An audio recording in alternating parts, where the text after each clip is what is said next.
E aí, seus bebês, bom demais da conta? E aí, professora Rita de Cássia aqui para mais uma aulinha de língua portuguesa, literatura contemporânea ou pós-moderna. Nós vamos falar hoje sobre a poesia, mais especificamente a poesia contemporânea ou pós-moderna. Ô, Briros, é o seguinte... esse vídeo, para mim, é considerado como uma segunda parte do primeiro, entendeu? Então, ele é um vídeo que será um pouco mais curto, devido à poesia ter um conteúdo menor, ok? Não se trata de relevância ou de importância, tá? É só porque é um conteúdo mais rápido, beleza?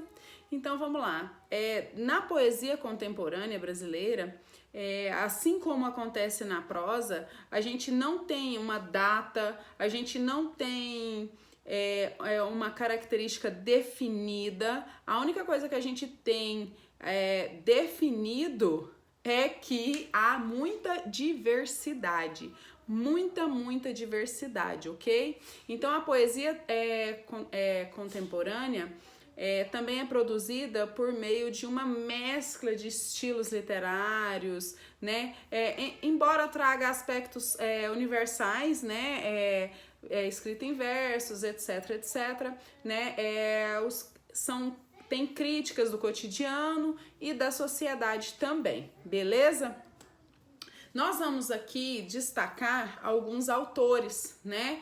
Vamos destacar aqui o Carlos Drummond de Andrade, né? Que ele nasceu em 1902 e faleceu em 1987, né? Ele foi um poeta, né? Modernista, mineiro, né? Ele é considerado um dos maiores poetas brasileiros do século XX. Ok? Ele tem grande destaque na segunda geração, mas ele, né, como a gente não tem datas e etc, né, a obra dele perdura, tá? Ele tem um poema que todo mundo aqui já deve ter visto, né, que é No Meio do Caminho. Uma vez eu até contei um caos, né, que aconteceu comigo na sala de aula sobre esse poema.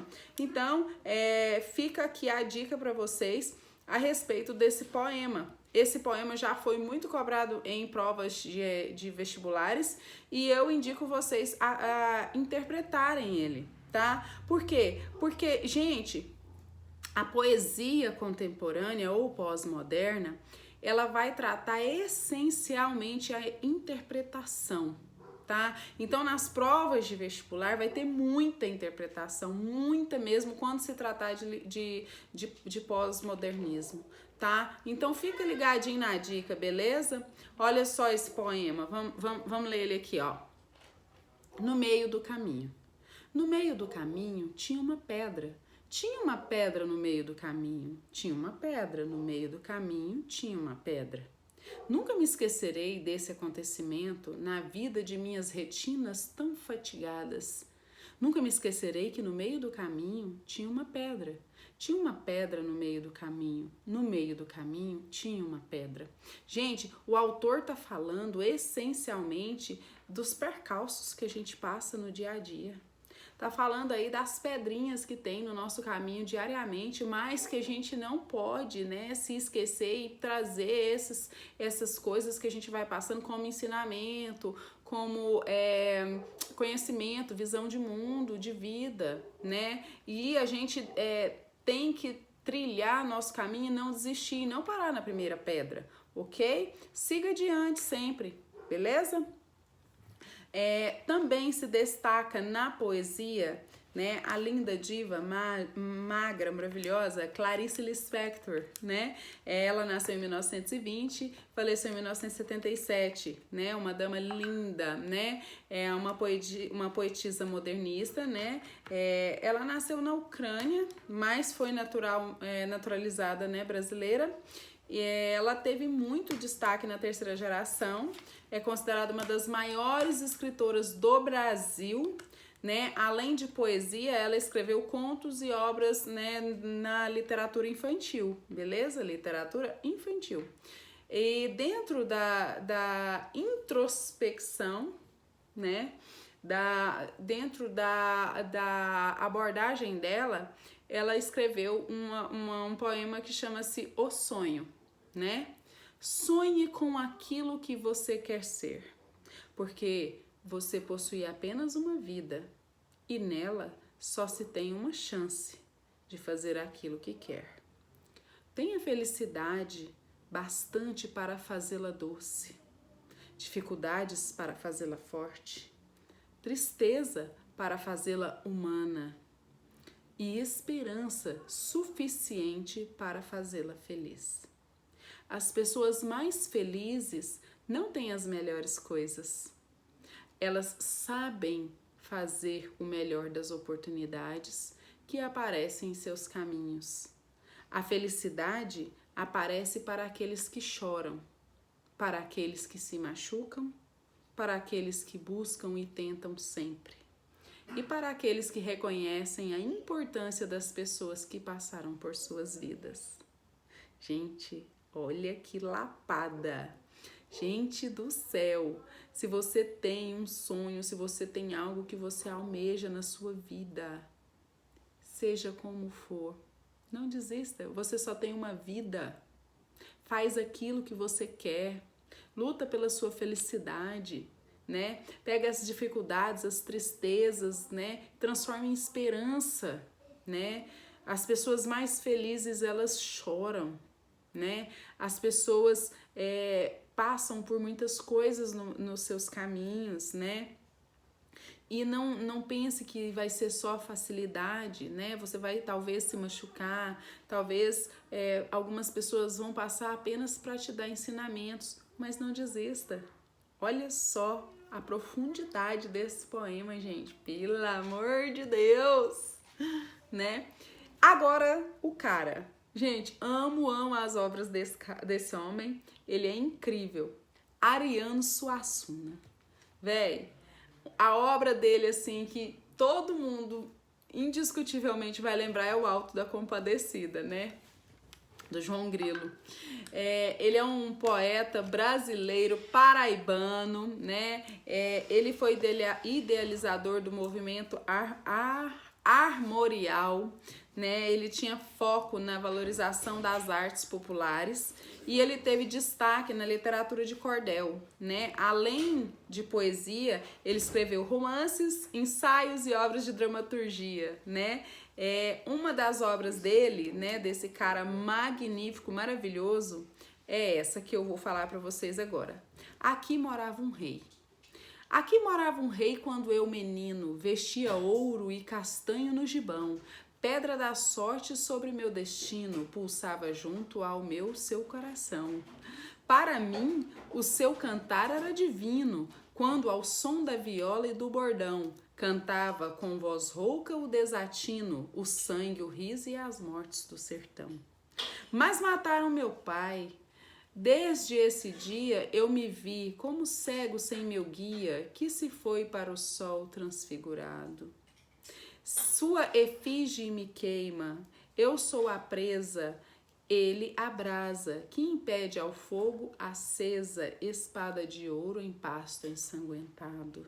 Tá falando aqui, né, do assassinato, né, do pai dele, né, de lembranças, né, dele lá no sertão, e segue o baile. Meninos, tá vendo como essas obras, elas são muito interpretativas? Então, velho, a dica minha para vocês, leiam e interpretem, beleza? Temos também a Cora Coralina, de 1889 a 1985. A Cora, né, da cidade de Goiás, ela escreveu contos, ela escreveu poesia, né? O mais forte dela era a poesia. E ela era uma autora que ela era alheia a modismos literários, né? A poesia dela era natural, né? E sempre assim, retratando a vida dela, né? A vida dela foi longa, foi difícil, né? Ela vai retratar lá o ambiente onde ela cresceu, ela nasceu, as pedras, né? As ladeiras, a vegetação, né? Ela vai descrever, né? A vida, né? E ela vai lembrar um pouco as obras de Guimarães Rosa, beleza?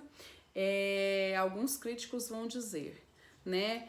A poesia dela é ácida, é forte, é de uma mulher valente, de uma mulher que veio assim de uma profunda sensibilidade e comum, né? Uma pessoa comum, com uma alma bem feminina, né? Ela emociona, porque ela vai falar das lembranças dela, né, de quando ela era doceira e da vida dela, do que foi decorrendo, né, dos acontecimentos da vida dela. Beleza? Entre os vários livros dela, a gente pode destacar Histórias da Casa Velha da Ponte e Meu Livro de Cordel. Beleza, bebê? Mário Quintana. Mário Quintana é gaúcho, né? Ele nasceu em 1906 e faleceu em 1994. Ele fez literatura infantil, versões clássicas, né? Literatura mundial.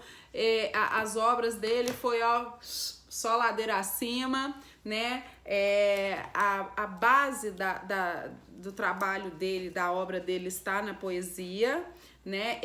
Ele fez uma poesia tecnicamente bem cuidada, de conteúdo, né, a sentimentalidade humana, né, conteúdo da alma, certo? Então, os versos dele chegam a dizer coisas assim, simples, mas singela, de natureza assim, que vai refletir um mundo que tem essa disputa essa disputa assim acirrada, né, do maior pelo melhor e etc. Beleza? Então, Mário Quintana, ele vai utilizar na obra dele uma ironia sutil, beleza? E ele vai exigir de você uma interpretação muito cautelosa, bem cuidadosa, tá? Porque senão você não vai compreender as obras dele, tá? Dois dos livros dele são A Rua dos Cataventos e O Aprendiz de Feiticeiro. Beleza? Temos Tiago de Melo, de 1926. Ele é amazonense, olha, amazonense, gente, amazonense, mas ele viveu grande parte da vida dele no Rio de Janeiro, né? Onde ele teve a oportunidade de se desenvolver e suas produções intelectuais, né? A poesia dele vai compor praticamente um único tema, que são as causas sociais que ele vai abraçar, que vai ser sempre assim, luta pela ditadura, pela liberdade do povo dele, né? Os versos dele vão invocar essa trajetória desse povo explorado, sofrido, né? Mas mesmo assim, com tanto sofrimento, com tanta exploração, um povo generoso, né? Ele é um autor intenso, apaixonado, né? Ele vai girar em torno da mulher, mas não em torno da mulher, né? Mas do drama do homem brasileiro, né? Ele vai tratar ali a ação da ditadura, né? Ele vai dizer sobre a desigualdade social, da ignorância, né? E a essência dos versos dele é muito densa, tensa, e ele usa um estilo técnico e elegante, né? Entre os livros dele de maior, né, aceitação, de mais comentados, na verdade, está Faz Escuro, Mas Eu Canto e A Canção do Amor Armado. Beleza? Temos também um caboclo chamado Ferreira Goulart, de 1930. Ele é de São Luís do Maranhão, né?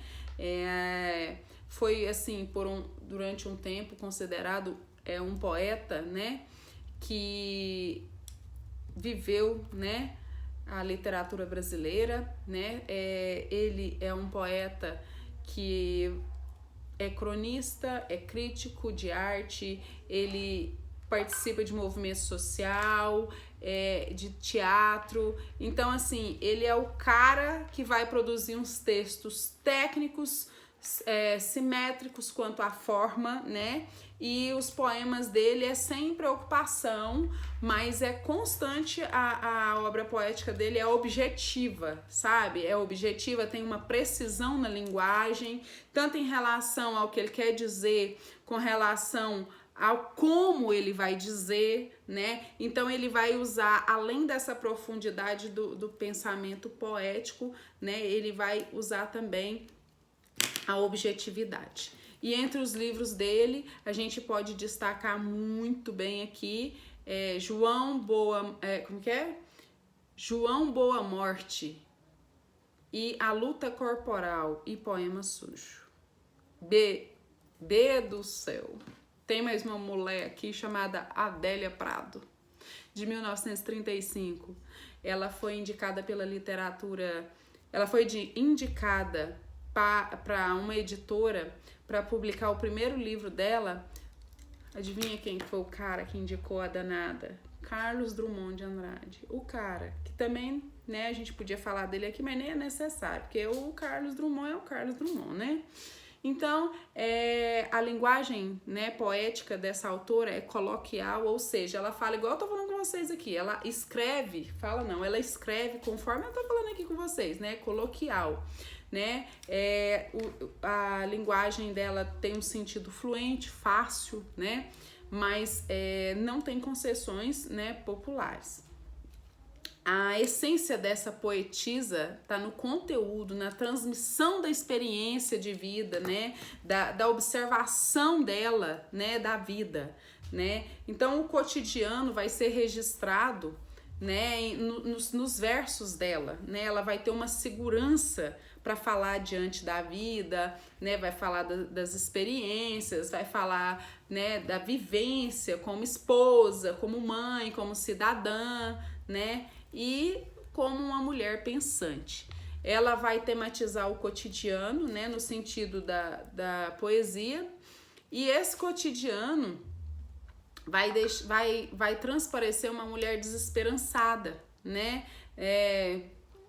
uma mulher assim, não doce, né, mas ela vai dizer sobre a vida real, sobre o verdadeira, né, sobre as coisas sinceras, verdadeiras, as pequenas amarguras, né, as pequenas dores, né, naturais que a gente tem, que vem dessas necessidades que a gente possui de obter esse relacionamento humano, né? Temos também dentro da obra dela, a gente vai encontrar um cotidiano cheio de expectativas, que ela vai...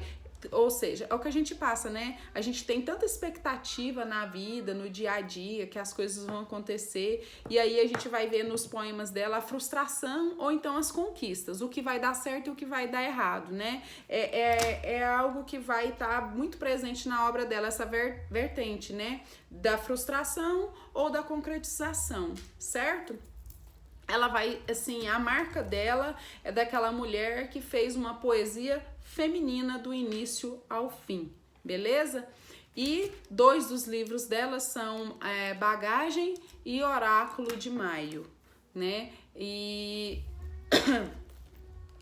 o nosso próximo caboclo aqui que nós vamos conversar sobre ele é o José Paulo Paes. Ele é de 1926 até 1998, né? Ele nasceu em Taguatinga, São Paulo. Não, Taguatinga é Brasília. Taguaritinga, São Paulo, né? As primeiras publicações dele vão escancarar, né, a influência dos autores que ele mais gostava, que é o Manuel Bandeira e o Carlos Drummond de Andrade e o Pablo Neruda, além de outros, tá? Depois ele começa a produzir com mais independência, ele passa a ter né, a própria personalidade. Então, apesar dele nunca ter tido assim, a intenção de vir a ser reconhecido como poeta, ele teve o valor dele, né, a obra dele teve o seu valor. Ele fazia palavras renovadas, ele fez poesia descompromissada, né, com a crítica, com os anseios de sucesso, né? Então a produção poética dele é constantemente crítica sobre tudo qualquer coisa, tudo que ele considerava que era errado ele criticava. Então a poesia dele é isso, é criticar tudo que ele acha que está errado. Então, e os poemas dele na maioria são curtos, pequenos poemas, como se fossem flashes, e sempre de situações sociais, né, que eu olhei observar por segundos. Por exemplo, eu olhei ali uma mulher sentada e fiz um flash, uma curtinha poesia sobre aquela mulher sentada ali, né? E a característica dele, né, que ele fazia esses pequenos textos. Dois livros, né, considerados assim interessante dele é Poesia Completa e Odes Mínimas. Beleza? Migs, nossa videoaula vai se encerrando por aqui. Gostaria que você prestasse atenção, né, nesses autores, em tudo que eu falei, porque isso é muito importante para sua provinha de vestibular, tá, bebê?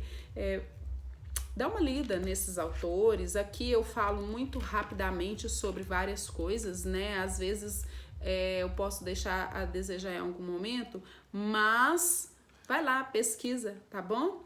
Beijinho, Jesus abençoe. Qualquer coisa, é nós na fita. Você não acredita?